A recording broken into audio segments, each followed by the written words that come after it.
Well, I didn't go to Harvard to become a professional musician.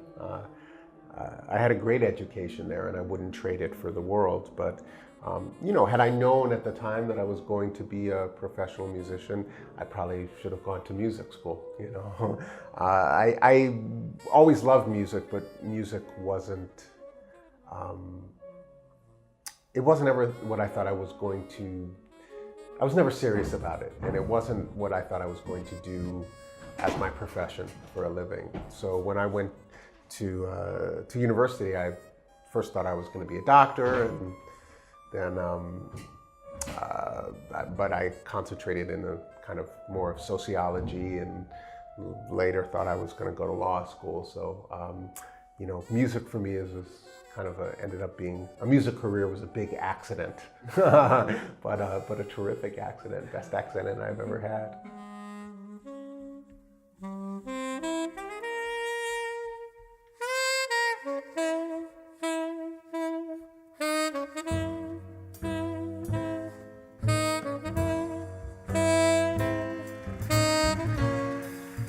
Well, I think it was the opportunity to.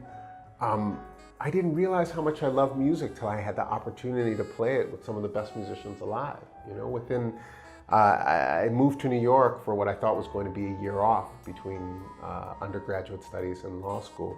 But during that year, I fell into the jazz scene so quickly, and I had an opportunity to play with some of the greatest musicians of my generation, people like Jorge Rossi and Kevin Hayes and Brad Meldau, Brian Blade, Christian McBride, Gregory Hutchinson, Larry Goldings. I mean, so many great musicians of my generation. And then also some master musicians, musicians I grew up idolizing, like my father, Redman, Charlie Hayden, Elvin Jones, Pat Metheny, Roy Haynes, Billy Higgins. I didn't realize how much I loved music till I had a chance to make it with the best musicians alive. And I didn't think I could play, but people kept calling me, and I kept having opportunities to make music with these people. And it's just opportunities I couldn't turn down. I never looked back.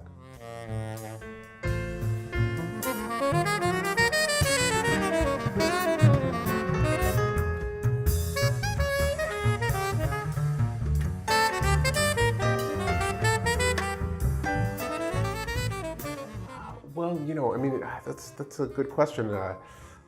Music for me is where I feel the most alive, the most social, the most relaxed, the most energized.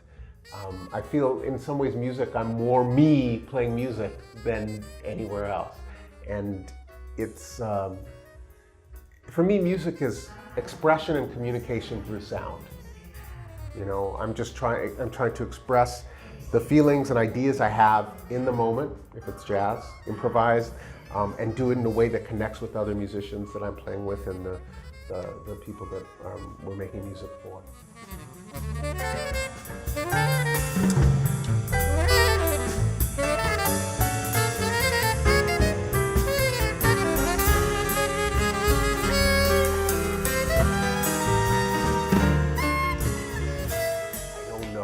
I don't, you can get that. I love so much music. I'm not going to say one. I will say that, obviously, Miles Davis is kind of blue. John Coltrane's A Love Supreme. These are cornerstones of the jazz, the jazz language and the jazz pantheon. These are our sacred texts.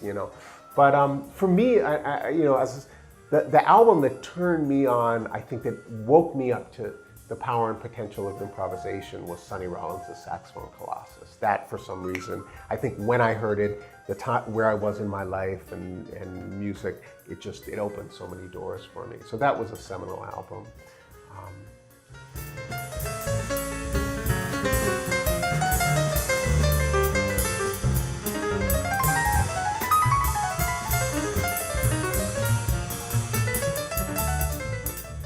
I don't know.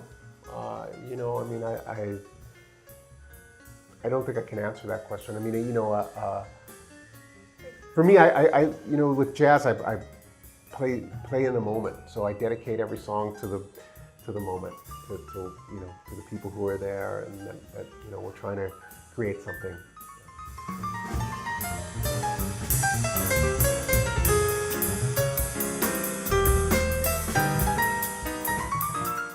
The sound of the United States. I mean, I can't. You know, I mean, the United States is such a broad and diverse country, and such a huge country, and there's so much happen. You know, there's so many different. You know, there's so many different people of so many different interests and backgrounds and ethnicities and cultures. I mean, there isn't one sound, you know. But I do hope that you know, we can find some harmony. You know, I mean, right now it feels like a bit of cacophony. You know, like different bands all playing at maximum volume in different keys. You know, completely different styles, and you know, I mean, I love freedom, you know, and I love polyphony, you know, and I love atonality. But sometimes it's nice to, you know, you want to also find a harmonic center, you know. So I think we have to find a way of not just blowing past each other and playing past each other, but making music together.